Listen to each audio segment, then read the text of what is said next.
Candace singled and flied to deep center.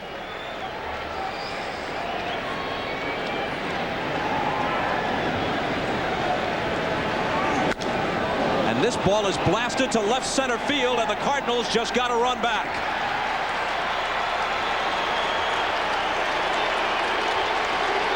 The moment it left the bat, you knew it was bound for the seats way out beyond that 370 mark.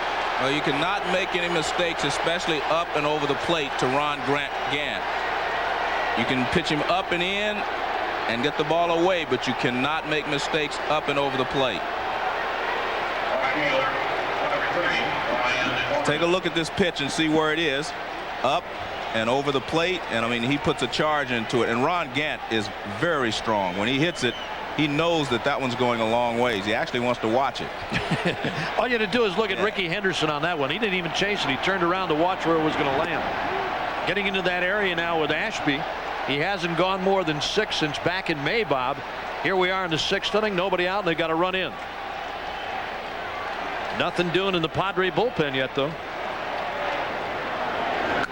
Jordan whacks one over Reed, and he follows the homer with a single, and now they begin to stir down the left field line in the Padre pen.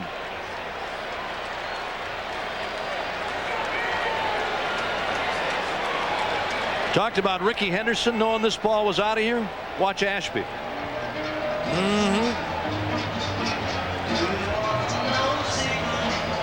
Making sure nobody got hurt. You don't want to watch, but every once in a while you have to sneak a peek if you're a pitcher.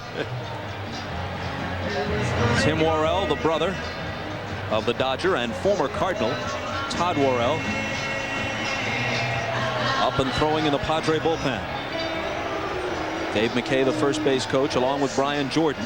Jordan now 2 for 3. And how important was it when the game was on the verge of getting out of hand for the Cardinals for Donovan Osborne on the last 2 hitters he faced before being removed for a pinch hitter to strike out Henderson and Gwynn, both on called third strikes, with runners at second and third back in the 4th. That kept it 4-1. Now with just a couple of swings, Gant goes deep, makes it 4-2. Jordan follows with a single, and Gaetti, who homered in game 1, is at the plate representing the tying run. Still nobody out on the top of the 6th. And Gaetti has had a lot of big hits, especially home runs, to help the Cardinals win their division. He's another guy you cannot make a mistake on him. You better not leave it up and out over the plate. And there goes Jordan breaking for second. He has a huge jump. Johnson might not even have thrown had he handled the ball. As it was, he had some trouble coming up with it. But Jordan was halfway there. Well, you're right. I mean, Ashby takes a high leg kick, but you see Jordan was well on his way before he released the ball to the plate. Ashby has that exaggerated motion as he comes set out of his stretch. Very distinctive. Now checks Jordan at second. Gaetti committed himself 0-2. Low outside breaking ball again. The first pitch on the check swing, and the ball popping away from Johnson. Here it is again. This is another breaking ball down low and away, and Gaetti can't check his swing.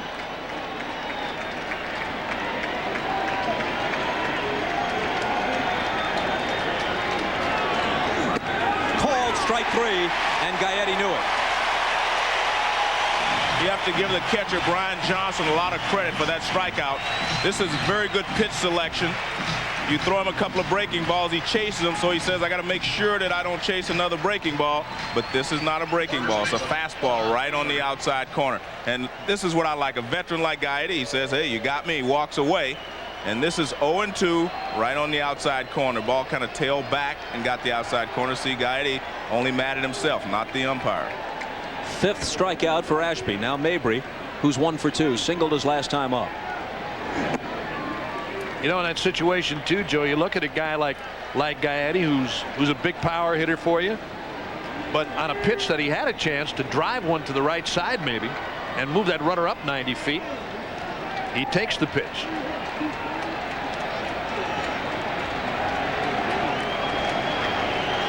Pagnozzi waiting on deck.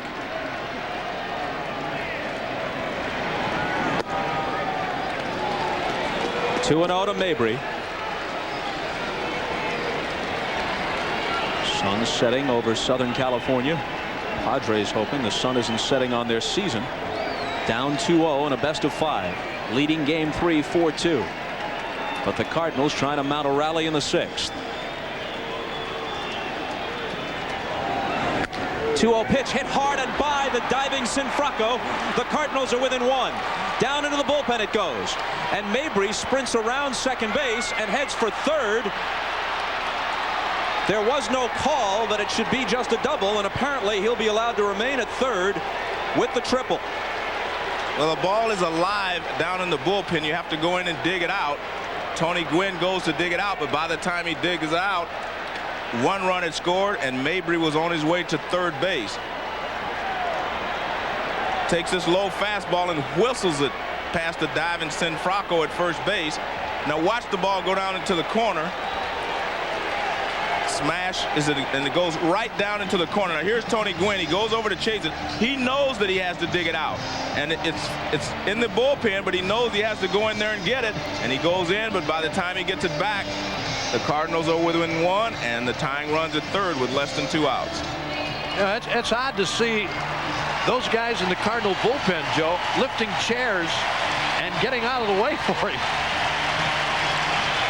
Anyway, that's all for Ashby, and we'll be back to San Diego after this.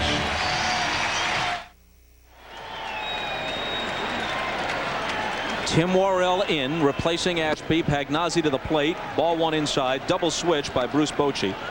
He takes Sinfracco out, brings in Wally Joyner to play first base. Joyner will bat 9th. And the new pitcher, Worrell, will occupy the number 5 spot. Sinfracco made the last out in the bottom of the 5th. And this game is tied as Pagnazzi serves one into right. Trotting home from third is Mabry. The Cardinals have plated 3 in the 6th to even the issue at 4. Gant led off with a homer. Jordan singled and stole second. After Gaetti struck out, Mabry tripled over the first base bag, down into the bullpen in foul territory in deep right. And then he rides home on Pagnazzi's single to tie it at 4 apiece. Here's that last offering from Worrell. Watch this. Nice piece of hitting. Low outside breaking ball. Didn't try to over-muscle it. Took it to right field and tied this game at 4. You know, one of the problems you have, especially when you're at home, you get a lead in a game like this and you're cruising along. And I think sometimes you get a little complacent. It may not seem like it, but you think you have this game in the bag, so to speak. You're in control, and before you know it, you're back in a tie ball game, and the pressure falls back on you.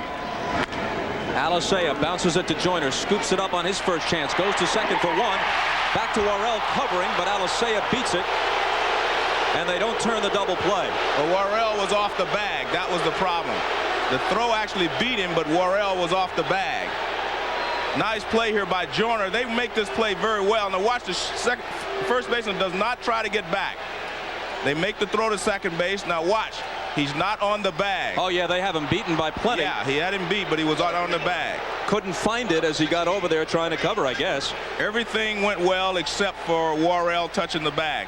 But the Padres worked this play very well in that they let their pitcher cover the bag. You see a lot of first basemen trying to get back, but the Padres go just the opposite. They let the pitcher get there.